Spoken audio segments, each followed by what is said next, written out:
Let me show you how to make curry canned chickpeas in less than 30 minutes. I'm going to use these 2 cans of chickpeas. And we'll drain them and rinse them. Place it in a bowl.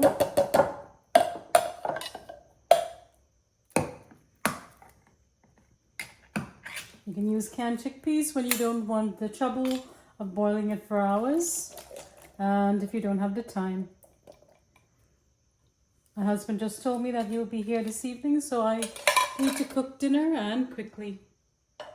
I read that you could use this liquid in baking to replace eggs. Let me know if you've done that before.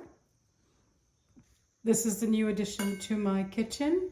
I'll leave the link in my Amazon store if you would like to buy it.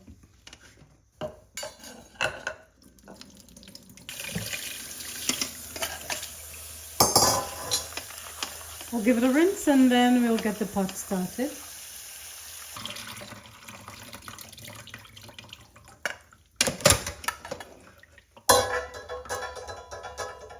We'll also peel 1 pound of potatoes. You can use more if you wish. Do you peel it down like this or do you peel like this? See, I can't do it like that. It's easier for me to do it this way. All right. Once I'm done, we'll rinse and chop it. Next, I'll slice it.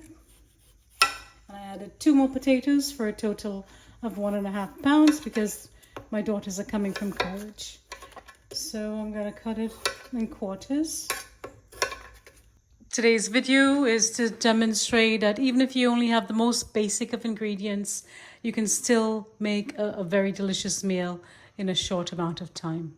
So let's get started. Add a couple of tablespoons of oil to this 5.5 quart heavy Dutch oven. You need enough oil to make a good curry. Once the oil is hot, I'll add in the onion and hot pepper.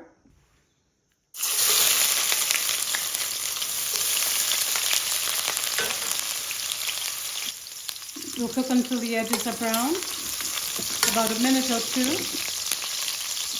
I'll add 2 tablespoons of curry powder, a half teaspoon of turmeric powder. Give it a stir and cook for 1 minute.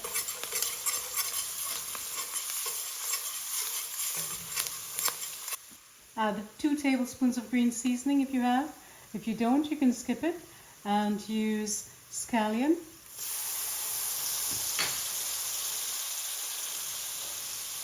I'll add 2 tablespoons of minced garlic.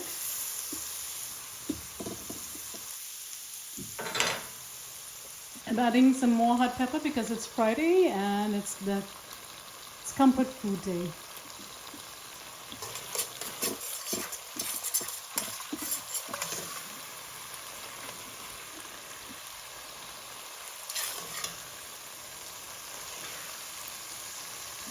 Next, I'll add the potatoes. Stir well to combine.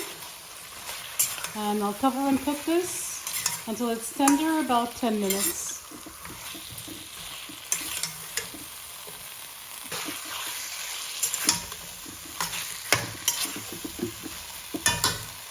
Reduce the heat to low, cover and cook for 10 minutes. If it begins to stick, add some water. The potatoes are a little more tender. It's not fully tender or fully cooked. We still have 20 minutes of cooking. So I'll add in the chickpeas, channa, garbanzo beans. I'll give it a stir. I did add a 1/4 cup of water to the potatoes to help expedite the cooking.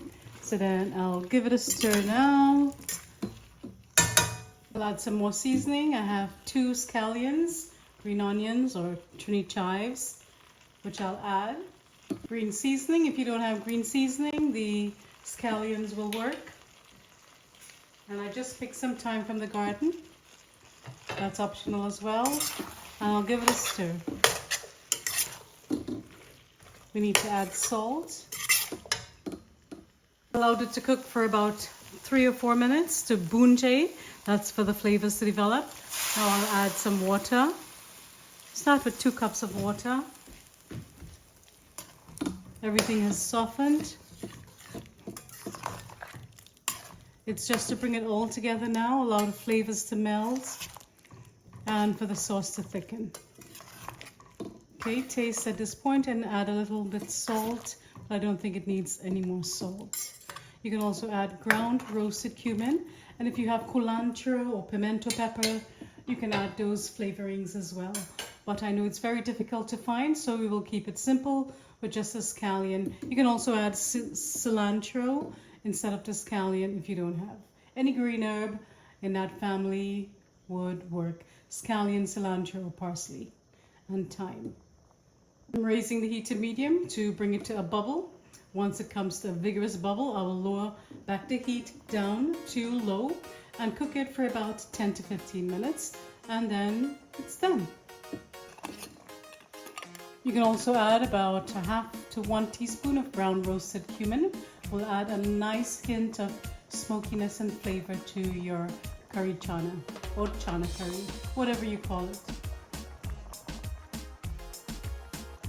Reducing the heat to low and covering. I have 1 minute, 6 seconds left on the timer. As you can see, it's fully cooked. The potatoes no longer have sharp edges. The channa or the chickpeas have softened and broken down somewhat, and the sauce has thickened. Now you'll taste for salt once again and adjust. You can add salt and more cumin at this point, or hot peppers, and that's it. You're done. Simply amazing. Remove the thyme sprigs and enjoy with paratha, sada, or any type of Trini roti. That's it. Enjoy. For a quick late lunch, I'm going to enjoy some with some leftover Sada Roti from breakfast. So yummy.